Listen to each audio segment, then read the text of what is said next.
Hello. ഇന്ന് വൈകുന്നേരം മഴയൊക്കെ ഒന്ന് വിട്ടുന്നതുകൊണ്ട് തന്നെ ഞങ്ങളൊന്ന് മുറ്റത്തേക്ക് ഇറങ്ങാമെന്ന് വിചാരിച്ചു. അപ്പോൾ കുറേ ദിവസമായി മുറ്റത്ത് ഇറങ്ങിയിട്ടും ഈ ചെടികളൊക്കെ നോക്കിയിട്ടും ഒക്കെ, അല്ലെങ്കിൽ എല്ലാ ദിവസവും ചെടി നനയ്ക്കാന്നുള്ള പേരിലെങ്കിലും ഒന്ന് മുറ്റത്തേക്ക് ഇറങ്ങാറുണ്ട്. അപ്പോൾ മേക്കുട്ടിയാണ് പറഞ്ഞത് നമുക്കൊന്ന് ചെടിയൊക്കെ നോക്കാമേ, കുറേ ആയില്ലേ നോക്കിയിട്ട് എന്നുള്ളത്. അപ്പോൾ പൊതുവേ ഇപ്പോൾ വൈകുന്നേരങ്ങളിൽ നല്ല മഴയാണല്ലോ, അപ്പോൾ അതുകൊണ്ട് തന്നെ മുറ്റത്ത് ഇറങ്ങാൻ തോന്നാറേ ഇല്ല. അപ്പോൾ ഞങ്ങൾക്ക് ഹെൽപ്പിന് പിന്നെ രണ്ടുപേരും കൂടി ഉണ്ടല്ലോ, അതാണ് മെയിൻ പ്രശ്നം. ഇന്നാണെങ്കിൽ നേമോക്ക് ചെറിയൊരു ഫീവറും കാര്യങ്ങളൊക്കെ ഉണ്ട്. അപ്പോൾ അതുകൊണ്ട് തന്നെ നേമോൾ താഴെ നിൽക്കുന്നേ ഇല്ല. അപ്പോൾ അങ്ങനെ നേമോൾ എടുത്തുകൊണ്ടാണ് ഇപ്പോൾ പണികളൊക്കെ ചെയ്തുകൊണ്ട് നിൽക്കുന്നത്.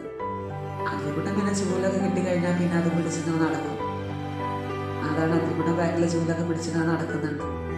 അതിനൊരു ആശ്വാസം. രണ്ടുപേർക്കും കൂടി ഒരുമിച്ച് പണിയൊക്കെ വന്നു കഴിഞ്ഞാലാണ് പ്രശ്നം. ഈ കുട്ടി അതിലെ കരിയിലകളും പിന്നെ ഇലകളൊക്കെ പറിച്ച് കളയുകയാണ്. അപ്പം തീരെ നോക്കാറില്ല. അതുകൊണ്ടാണ് ഈ റോസൊക്കെ നന്നായിട്ട് കേടായിട്ടുണ്ട്. ഇപ്പം ഒന്നാമത് ടൈമും കിട്ടാറില്ല. ഈ മഴ മാത്രമല്ല, പൊതുവെ കല്യാണങ്ങളും കാര്യങ്ങളൊക്കെ ഉള്ളതുകൊണ്ട് തന്നെ ഇപ്പോൾ ഒന്നിനും ടൈം അങ്ങനെ കിട്ടാറില്ല. അങ്ങനെ ഈ ഇലകളൊക്കെ പറിച്ച് കളഞ്ഞതിന് ശേഷം മുറ്റൊന്ന് അടിച്ച് വരണല്ലോ, അപ്പോഴേക്കന്നെ മഴ പൊടിഞ്ഞു തുടങ്ങിയിട്ടുണ്ട്. അങ്ങനെ അതിക്കുട്ടൻ ചേച്ചി ഇട്ട് കൊടുക്കുന്ന ഇലകളൊക്കെ കൂട്ടി വാരി എടുക്കുന്നുണ്ട് കയ്യിൽ. അതാണ് ഒരു സ്ഥലത്ത് നമ്മൾ ഇടുന്നത്, അവരെടുത്തിട്ട് വേറെ സ്ഥലത്തേക്ക് കൊണ്ടുപോയിടും. അതൊക്കെയാണ് അവരുടെ മെയിൻ പരിപാടി എന്ന് പറഞ്ഞു കഴിഞ്ഞാൽ.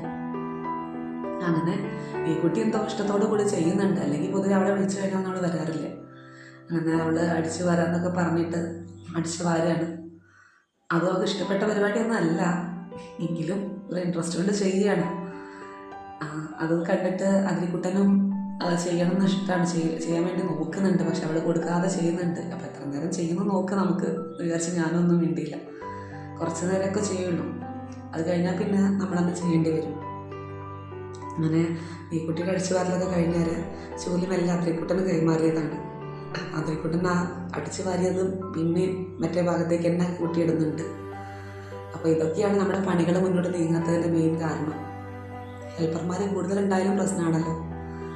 അങ്ങനെ ഇവരുടെ കടിച്ചു വാരലൊക്കെ കഴിഞ്ഞപ്പോഴേക്ക് തന്നെ നേക്കുട്ടി ഏകദേശമൊക്കെ റെഡി ആയിട്ടുണ്ട്. അപ്പോൾ പിന്നെ ഞാനും കൂടി ഇവരെ കൂടി. ഇപ്പോൾ ഈ ബോഗൺവില്ലയൊക്കെ ഒരുപാട് പൂവൊക്കെ ഉണ്ടായിരുന്നു. ഇപ്പം അങ്ങനെ പൂവൊന്നും ഉണ്ടാവുന്നില്ല. അപ്പം മെയിനായിട്ട് നമ്മുടെ നോട്ടം ഇല്ലാത്തതുകൊണ്ട് തന്നെയാണ്. നമ്മൾ മക്കളെ നോക്കുന്ന പോലെ തന്നെ ചെടികളെ നോക്കിക്കഴിഞ്ഞാലല്ലേ അതും ഉണ്ടാവുള്ളൂ. അതുകൊണ്ട് തന്നെയാണ്. അപ്പം അതൊന്നും അത്ര പൂക്കളൊന്നും ഇല്ല, പൂക്കളൊക്കെ കുറവാണ്. അങ്ങനെ നേമോള് ഒരു കഷ്ണം പഴമൊക്കെ പിടിച്ചിട്ട് പുറത്തേക്ക് ഇറങ്ങിയതാണ്. ഇപ്പോൾ ഫുഡൊക്കെ വളരെ കുറവാണ്. അതുകൊണ്ടാണ് ഇവർ ഭയങ്കര പ്രശ്നങ്ങൾ. അല്ലെങ്കിലൊന്നും അവർ കുഴപ്പമില്ല. പൊതുവെ മക്കൾക്ക് വയ്യെങ്കിൽ തന്നെ നമുക്ക് ഒന്നും ചെയ്യാൻ കഴിയില്ലല്ലോ. അങ്ങനെ അവർ ഈ പണിയുടെ ഇടയിൽ കൂടെ തന്നെ മക്കൾ കുറേ കളികളൊക്കെ കളിക്കുന്നുണ്ട്. അതൊക്കെ കഴിഞ്ഞാൽ പിന്നെ മുറ്റടിച്ച് വാരി കഴിഞ്ഞാൽ പിന്നെയാണ് ചെടികളൊക്കെ നനയ്ക്കാമെന്ന് വിചാരിച്ചു. അങ്ങനെ മഴ പെയ്യോ എന്നുള്ളത് നമുക്ക് ഉറപ്പില്ലല്ലോ. അപ്പോൾ അതുകൊണ്ട് നനയ്ക്കാതെ ഇടണ്ടാന്ന് വിചാരിച്ചിട്ടാണ് ഒന്ന് നനച്ചത്. അങ്ങനെ ചെടിയൊക്കെ നനച്ച് കഴിഞ്ഞാൽ അതിരിക്കുട്ടൻ പിന്നെ മെല്ലെ വണ്ടിയിലേക്ക് കയറിയിട്ടുണ്ട്. നേമോൾ ഇങ്ങനെ നടന്നപ്പോൾ തന്നെ കുറേ ആശ്വാസമായി. അങ്ങനെ മേക്കുട്ടി ബാക്കി നനയ്ക്കാന്ന് പറഞ്ഞിട്ട് അവൾ വാങ്ങി നനയ്ക്കുകയാണ്. പിന്നെ അത് കഴിഞ്ഞ് നേമോക്കും ചെടി നനയ്ക്കണം എന്നൊക്കെ പറഞ്ഞിട്ട് എൻ്റെ അടുത്തേക്ക് ഇങ്ങനെ വന്നിട്ടുണ്ട്. നേമോട് കുറേ നേരം വെള്ളത്തിലൊക്കെ കളിച്ച്, ചെടി നനയ്ക്കാനുള്ള പേരേ ഉള്ളൂ, അവർക്ക് വെള്ളത്തിൽ കളിക്കലാണ് മെയിൻ പരിപാടി. അതാണ്, അതിന് വേണ്ടിയിട്ട് വരികയാണ്. അവളുടെ കാലിലൊക്കെ കുറച്ച് വെള്ളമായി കൊടുത്തപ്പോൾ കുറച്ചുകൂടി ഇൻട്രസ്റ്റ് കൂടി.